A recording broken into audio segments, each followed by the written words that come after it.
Hey there nation, and welcome to the show where we help you to play miniatures wargaming on a budget. It is I, Commander Cheapskate, and we're back with another episode of Way of the Underhive.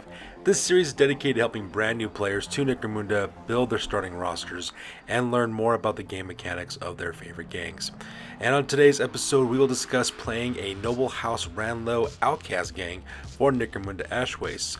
We'll be discussing the gang's strengths, their weaknesses. We'll also be talking about their fighters as well as their playstyle, and provide some critical information that you can use in your very first campaign of Necromunda Ashwastes.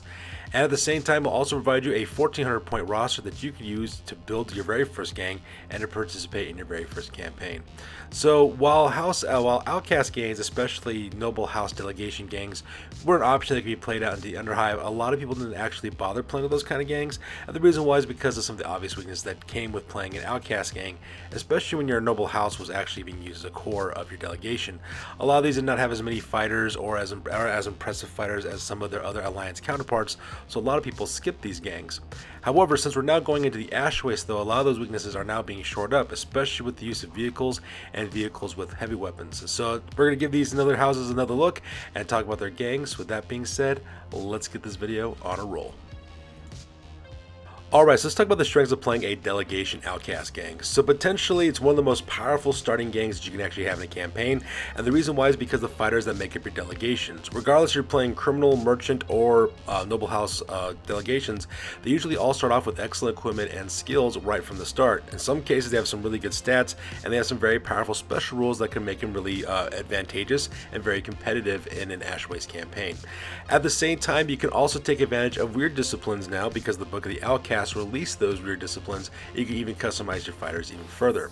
And in addition to adding vehicles with heavier weapon options and different boons and weapon gears from those vehicles, could also give your delegation gang a huge advantage out in the Ashwastes of Necromunda. And these are some of the advantages and strengths of actually playing a delegation Outcast gang.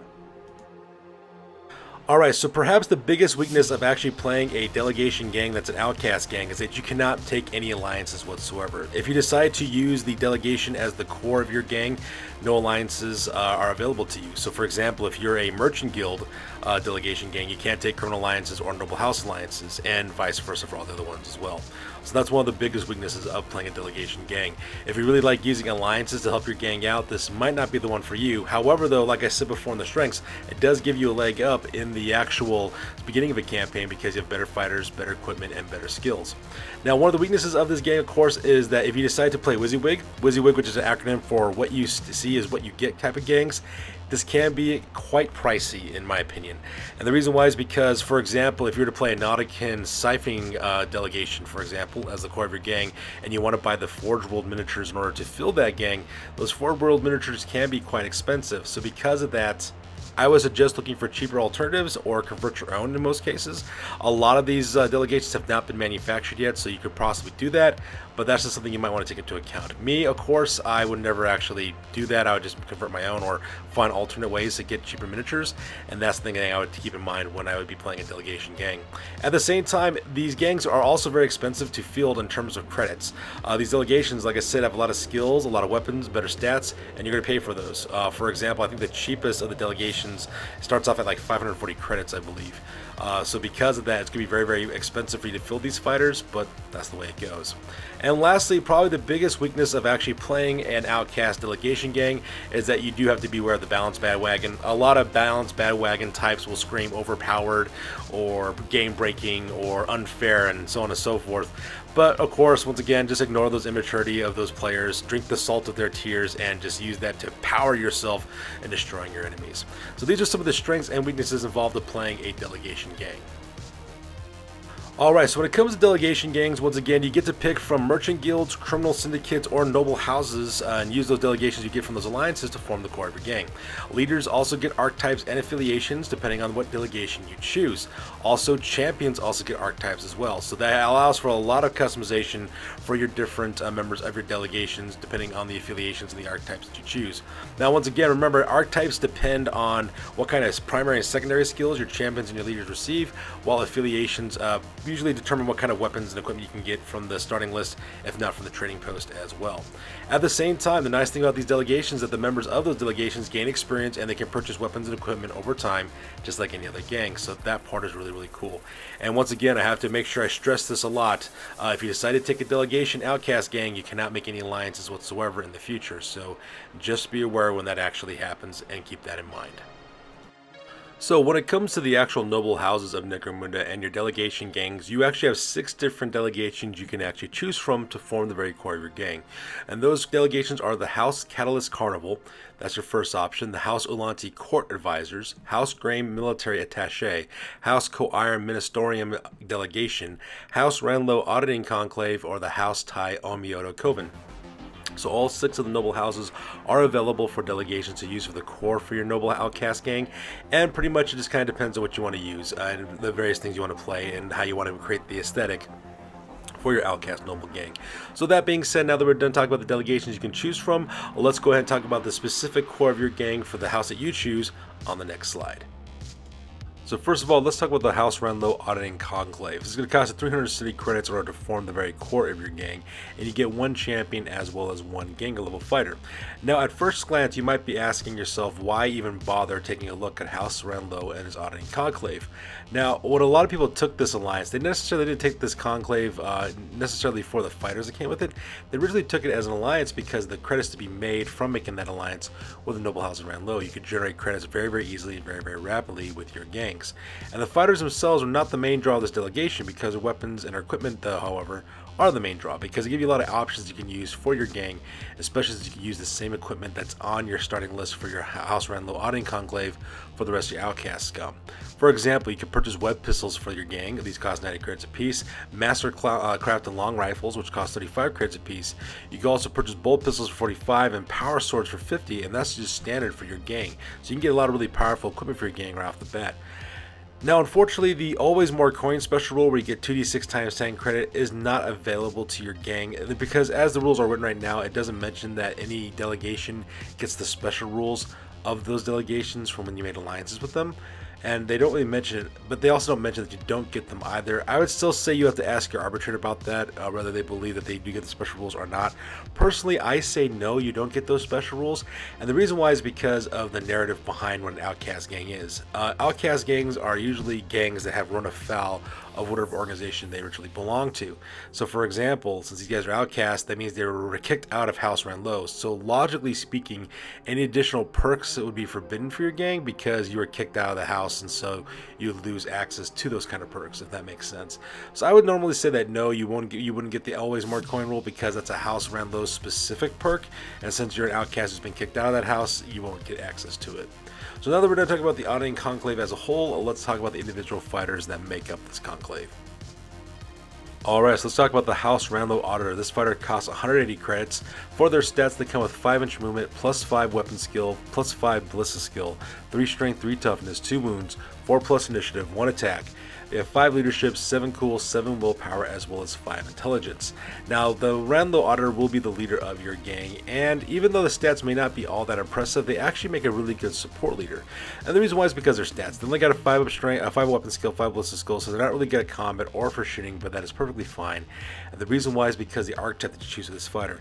You will want to actually make sure that you put the Mastermind archetype on this fighter. The reason why is because you get access to Cunning and Savant. That'll give you really good access to support skills for your gang. You'll probably use Savant more than anything else if you decide to use one of those 2 skills to focus on.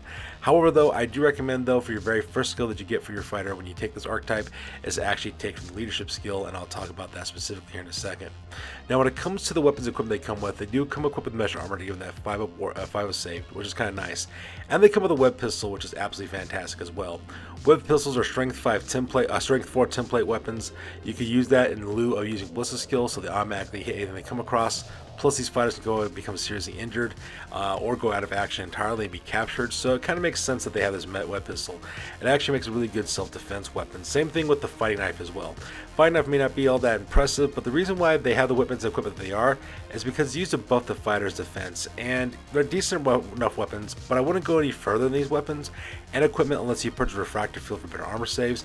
And the reason why is because these weapons are meant for self-defense, and you will be using them as such, especially when I talk about the build that I'm going to recommend that you do for your gang, especially when we go on later on in the list. Now, when it comes to your skills, you do come with the Fearsome skill, which is great because it means your opponents will have to take a willpower test before they can charge you, so very helpful there. Munitioneer would be a really good skill to use if you decide to go with the Savant skill first. The reason why is because you're going to have a lot of high ammo rolls in your gang's weapon, so having that ability to re-roll your Munitioneer skill is going to be really helpful, especially when you pair it with the transport that I'm planning to put on this gang, which is a cargo ridge hauler with a Munitorium armored container. That armored container is going to give you 2+ your ammo rolls, and being able to re-roll those filled ammo rolls is really going to help your gang stay in the fight with ammo abundance. However, the skill that I am going to recommend that you actually invest with your Lo Auditor is Overseer. Overseer allows you to give double sets of activations to your fighters within 12 inches. Now, it is a double action to use this skill, so your House Lo Auditor will be vulnerable because it can't take any more actions, but it will help you destroy your enemies, and I'll talk about that a little more when we actually get to our actual gang builds.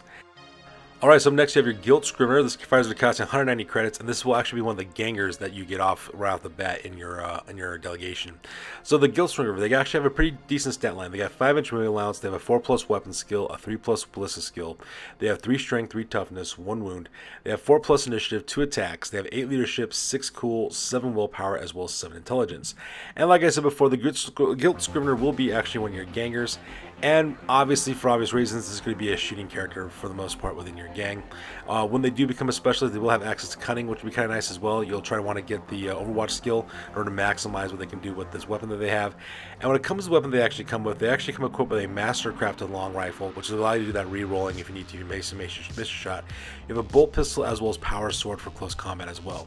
Now, when you purchase this Guild Scrivener, you want to make sure you purchase mesh armor for this fighter to give him a 5 of armor save as soon as possible. And also, if you get a chance, try to take trick shot with this guy for good long range shots, and also keep this fighter near your auditor so that way you can spam the Overseer ability on these guys if you need to, so that way this Guild Scrivener can fire up to 2 times with the Mastercrafted long rifle, because it's really going to help you guys out as well. And that pretty much makes up the stats when it comes to the Guild Scrivener. So now that we're done talking about the House Lo Auditing Conclave, let's talk about your guys' Outcast champions as well as your Outcast Hive scum. Alright, so let's go ahead and talk about the Underhive Outcast champion real quick. For these gangs, these guys cost 60 credits apiece, and for their stats, they have 5-inch movement, 3+ weapon skill, 4+ ballista skill. They have 3 strength, 3 toughness. They also have 2 wounds, they have 4 initiative, 1 attack. They have 6 leadership, 7 cool, 8 willpower, as well as 8 intelligence. So let's go on and talk about these guys real quick. So when it comes to the Underhive Outcast champions, they're very versatile, and the reason why is because their stats are pretty much mediocre. Now that's both a good and a bad thing. While it might be bad because they can't excel at any one given thing, whether it's shooting or close combat, it does allow them to be able to equip a large variety of weapons and fulfill any role that you need them to fulfill within your gang as well. Now when it also comes to your guys' Underhive Outcast champions, archetypes of course are very, very important, but the problem with these guys though is that their archetypes are very limited for their skills in my opinion. For example, they have 5 different archetypes they can choose from, but they only have 1 primary skill, and each of those archetypes followed by 2 secondaries. So for example, if you were to take the Brawler archetype, Brawn would be your primary with Ferocity and Leadership as your secondaries. If you were a Gunslinger archetype, Shooting would be your primary with Agility as well as Leadership as your secondaries. For a Survivor archetype, Ferocity would be your primary, followed by Combat and Leadership for your secondaries. For Mastermind, Cunning would be your primary, with Leadership and Savant as your secondaries. And of course, for weird archetypes, your Psychic Disciplines would be your primary, followed by Cunning and Leadership as your secondaries. Unfortunately for the champion, there are no archetypes where combat is a primary, so that is kind of limiting on what you can do. So you won't be getting any skills really to increase your combat abilities, but better weapons and equipment choices could probably help out with that as well. Now when it comes to their equipment and weapons, they can purchase pretty much anything they want to off the trading post, so long as it's within the rarity value of 8 on the trading post. So they are kind of limited in some of their choices, but the reason why that is the case is because you can take 1 champion for every 3 Hive scum in your gang. So for example, if you have 6 Hive scum in your gang, you can take 2 champions. If you got 9 Hive scum, you can get 3 champions, and etc.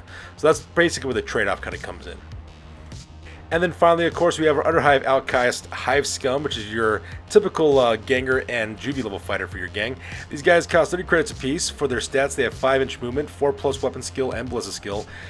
3 strength and toughness, they have 1 wound, 4+ for initiative, 1 attack, they have 8+ for leadership, cool, willpower, and intelligence. And for their skill access, when they become a specialist, their primary is cunning, with ferocity as their secondary. Now, Underhive scum, Outcast scum, they're very mediocre, okay? But because of that, they're also very cheap to field. And even though they have very mediocre stats, they count as both gangers and juvie level fighters for your gang, and because their stats are still so mediocre, they can fulfill many different roles in your gang. You can equip them as shooters, close combat, you can use them as support, you can use them as suicide bombers, especially now that you can also put them on waster dirt bikes. They make great pursuers on waster dirt bikes, for example. So there's a variety of things you can do with these guys to fulfill pretty much any role that you want to. And plus, if you decide to make it into a delegation gang, you can also take better weapons equipment from the delegation lists as well. So that's another cool thing about Outcast Hive Scum as well. Now, unfortunately, you cannot start your campaign with an Outcast specialist, so that part is kind of sad. Almost every single gang can have a specialist except for Outcast, so that part is kind of sad, but that's the kind of the trade-off. Yes, you can't get those specialists, but right at the start, but you have so many guys you can choose from, and plus your delegations can fulfill those roles anyways, so it's not that big of an issue. So that makes up your guys' Outcast Hive Scum. Alright, so let's talk about the list for this one. I call it the Gun Truck House Run Low Outcast Gang list. It's going to cost you 1,400 credits to field it. So let's talk about your fighters. First of all, you have your House Run Low Auditor. This fighter is going to cost you 180 credits. They come with Mastermind, Archetype, Mesh Armor, Web Pistol, Fighting Knife, Fearsome, as well as the Overseer skill. After that, you have your first Outcast Champion. Champion number 1 is going to cost you 175 credits. This fighter's got the Gunslinger Archetype, as well as Mesh Armor. They're also packing a Plasma Gun, as well as the Fast Shot ability. That way they can fire open fire twice with this Plasma Gun whenever time they get activated. At the same time, you also have your Outcast Champion number 2 is going to cost you 170 credits. This fighter's got the Gunslinger Archetype. They're also equipped with Mesh Armor. They have a Bolt Pistol, a Power Sword, as well as a Fast Shot ability, so that way they can fire that Bolt Pistol twice if they need to before going to close combat. After that, for your gangers, we get to the Guild Scrivener, which would cost you 205 credits. This fighter comes with Mesh Armor, so for that 5-up armor save. They're also equipped with Mastercrafted Long Rifle, Bolt Pistol, Power Sword, as well as the Trick Shot ability they automatically come with. Now after that, you're going to have 2 Outcast Scum number 1 and 2. Both of these guys cost you 80 credits apiece. Both of them will come with Mesh Armor, as well as Mastercrafted Long Rifles for those longer range shots. And also get rerolls because of the Mastercrafted ability on those weapons. Now, most of your credits, however, you're going to take about 415 credits out of your gang starting roster, but you're going to spend 415 credits on your Guild of Coin Hauler. The reason why is because that guy is driving a Cargo 8 Rich Hauler. It's got a Munitorium armor container, so you get 2 up to your guys' armor rolls. And it comes with easy turn of engines, that way in case anything happens to the engine in your vehicle, and it comes with twin Storm Bolters. So you gain both of those for your Munitorium armor container, and when you combine that with Overseer, it's going to be absolutely destructive. So let's talk about how this gang operates by going over the gang overview. So this list is designed to play defensively, and this is due to the small number of fighters that are in your gang. However, you will be able to dominate the shooting between short, medium, and long ranges depending on what you do. At the same time, at the end of each scenario, you will be making additional D3 times 10 credits. While it's not as nice as the 2D6 times 10 credits, you are an Outcast gang, so every little bit helps as well. Now this gang consists of 3 fire teams. You got 2 support fire teams and 1 assault fire team. Your very first support fire team will consist of your Auditor, your Outcast Champion number 1, and your Guild of Coin Hauler. Now this fire team is designed to fight from the Cargo Rich Hauler, but can dismount if necessary. What happens is that the Auditor spams the Overseer ability on either the Outcast Champion number 1 or the Guild of Coin Hauler, depending upon the situation. For the Outcast Champion number 1, their Plasma Rifle is going to be able to fire up to 4 times on the low setting when you put Overseer on them.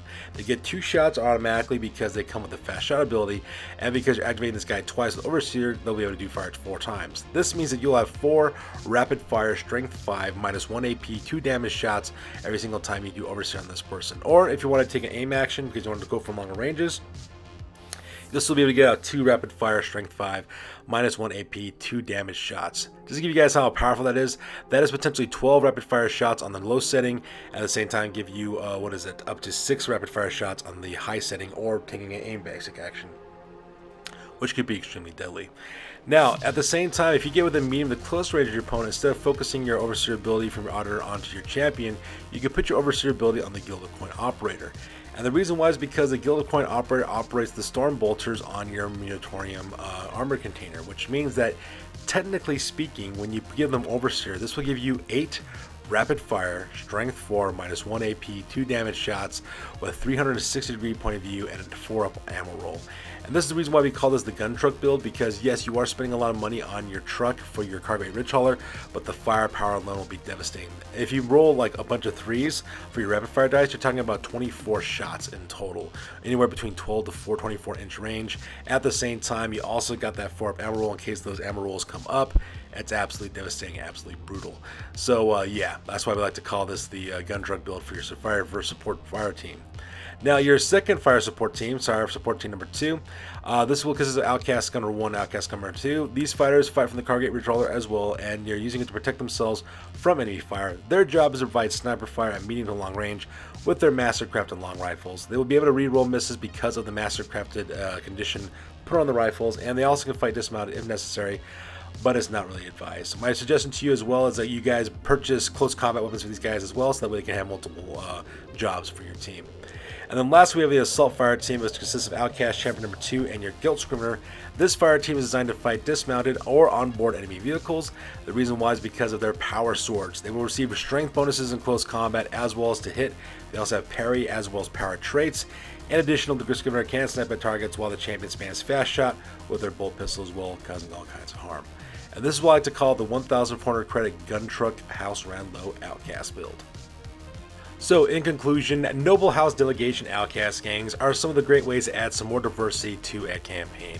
You have a lot of powerful options with your Noble House Delegations. You can also make some pretty interesting gangs by throwing in Outcast Hive Scum as well as Outcast Champions. And now that you have the access to vehicles, you can even make more crazy combinations out there.